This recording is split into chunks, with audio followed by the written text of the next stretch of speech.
Hello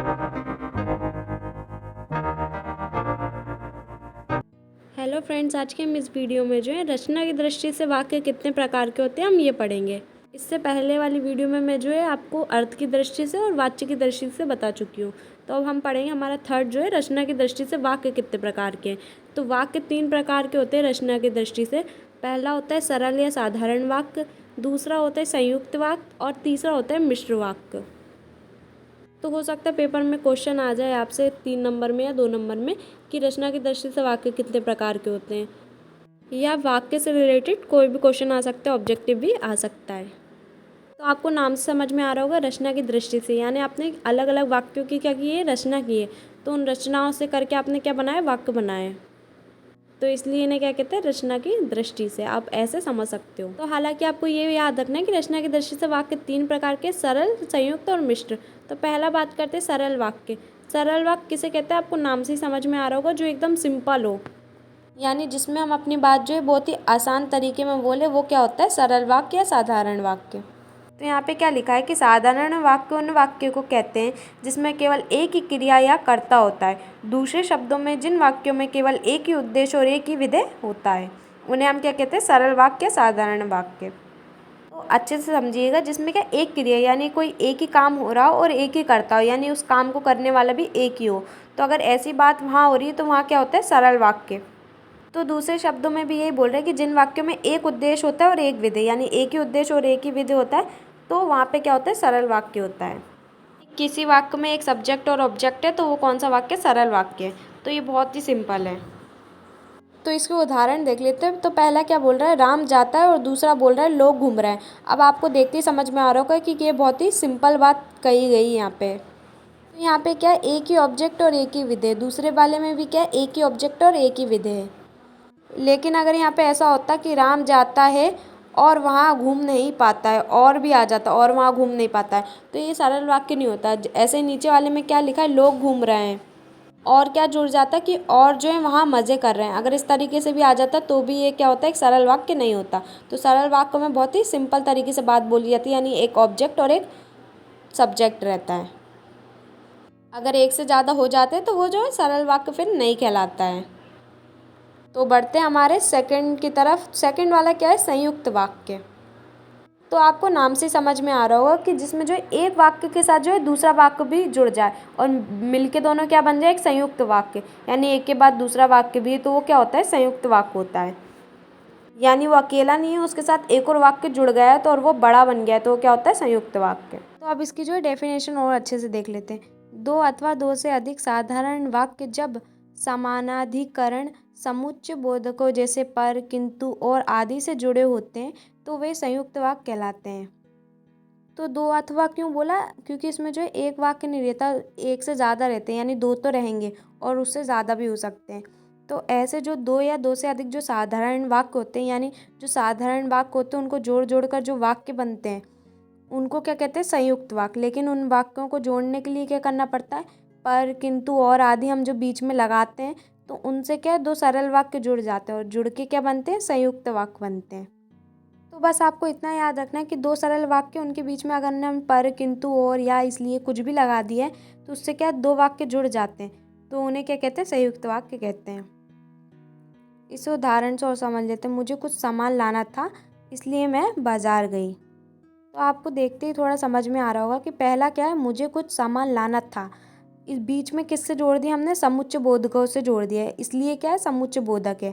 और इसके बाद क्या लगा दिया, मैं बाजार गई, यानी दो साधारण वाक्य के बीच में क्या लग गया, समुच्चय बोधक। तो ये क्या बन गया, मिलके संयुक्त वाक्य बन गया। इसमें कितने वाक्य, दो वाक्य हैं। बीच में हमने क्या किया, समुच्चय बोधकों का यूज़ किया, यानी इसलिए का यूज़ किया, और इससे एक दूसरा सेंटेंस, एक दूसरा वाक्य को जोड़ दिया, जो क्या है, मैं बाजार गई। इसका दूसरा उदाहरण देखते, क्या लिखा है, विद्यालय में झंडा फहराया गया और आज़ादी के गीत गाए गए। तो आपको अलग ही दिख रहा है, इसमें दो साधारण वाक्य। पहला क्या है, विद्यालय में झंडा फहराया गया, एक बीच में किससे जोड़ा, समुच्चय बोधक से जोड़ा, वो क्या है, और उसके बाद दूसरा सेंटेंस क्या है, दूसरा वाक्य क्या है, आज़ादी के गीत गाए गए। तो आपको अलग ही समझ में आ रहा है कि ये क्या है, संयुक्त वाक्य है। तो इस तरीके से जो है आप समझेंगे तो आपको बहुत ही आसान लगेगा। इसमें बिल्कुल मुश्किल जैसा नहीं, बस आपको थोड़ा सा समझने की ज़रूरत है। अब बात करते हैं हमारे अगले की, मिश्र वाक्य। तो आपको जो है संयुक्त वाक्य और मिश्र वाक्य में कंफ्यूज नहीं होना है। मैं आपको मिश्र वाक्य का भी अच्छे से समझाती हूँ ताकि आपको दोनों में डिफरेंस अच्छे से समझ में आ जाए। तो आपको इसके नाम से समझ में आ रहा होगा मिश्र, यानी सबका जो मिला जुला होता है वो किस में आता है, मिश्र वाक्य में आता है। इसमें क्या होता है, जिन वाक्यों में एक मुख्य या प्रधान वाक्य हो और अन्य आश्रित उपवाक्य हो उन्हें हम क्या कहते हैं, मिश्रित वाक्य कहते हैं। इसका मतलब क्या है कि इस वाक्य में क्या होता है, एक जो वाक्य होता है ना वो मुख्य होता है या प्रधान होते हैं, यानी जो एक होता है एक वाक्य वो मेन होता है, बहुत मेन। और जो मेन वाक्य रहते हैं ना उन वाक्यों पर क्या होता है, जो उसके बाद जो वाक्य लग रहते हैं वाक्य वो उस पर क्या रहते हैं, डिपेंड रहते हैं। यानी अगर वो वाक्य नहीं है तो वो बात कंप्लीट नहीं हो पाएगी, तो वो क्या होते हैं, मिश्र वाक्य होते हैं। मैं आपको उदाहरण से और अच्छे से समझा देती हूँ। मान लीजिए आपको कोई काम दिया गया है, जैसे आपको कोई आप नाटक कर रहे हो और आपको बोला है कि आप उसकी जो स्क्रिप्ट लिख लो, तो आप पे वो पूरा काम क्या है, डिपेंड हो गया। अगर आप जब तक स्क्रिप्ट नहीं लिखोगे तो आगे जो है काम नहीं बढ़ पाएगा, आगे जो है एक्टिंग नहीं हो पाएगी। तो ये काम किस पे डिपेंड रहा, आप पर। तो जब तक आप कंप्लीट नहीं करोगे तो वो काम अधूरा ही रहेगा और वो आगे नहीं बढ़ पाएगा। तो इस तरीके से आप इसे समझ सकते हो। तो यहाँ पे उदाहरण क्या लिखा है, उसके मेरे घर ना आने का कारण उसका बीमार होना था। तो यहाँ पे ये बोल रहा है कि उसके मेरे घर ना आने का कारण, यानी वो कारण भी दे रहा है, ना आने का कारण भी बता रहा है क्या, कि उसका बीमार होना था। पहले तो उसने अपनी बात बता दी कि वो नहीं आया मेरे घर, फिर उसका कारण भी उसने दिया कि क्यों नहीं आया, क्योंकि वो उसका बीमार हो गया था। जो पहला वाक्य वो क्या है, मेन वाक्य, और जो दूसरा वाक्य वो उस वाक्य पर क्या है, डिपेंड है। डिपेंड कैसे, मतलब तो इसमें क्या हो रहा है कि उसी सेंटेंस की बात किया है उसके आगे ही बोली जा रही है। ऐसा नहीं कोई दूसरा सेंटेंस ले आए फिर दूसरा सेंटेंस ले आए, यानी वो वाक्य पर क्या है, डिपेंड है एक तरीके से। तो जो दूसरा वाक्य है वो क्या है, वो आश्रित उपवाक्य। तो एक से ज़्यादा भी जो है उपवाक्य हो सकते हैं, पर एक जो है मेन रहेगा, बाकी सारे क्या रहेंगे, उपवाक्य रहेंगे। ऐसे ही दूसरा देखते क्या लिखा है, उसे सभी ने पकड़ लिया और पुलिस को दे दिया। यहाँ पे भी देखोगे जो पहला वाक्य उसे सभी ने पकड़ लिया, वो मेन वाक्य, मुख्य वाक्य, और पुलिस को दे दिया।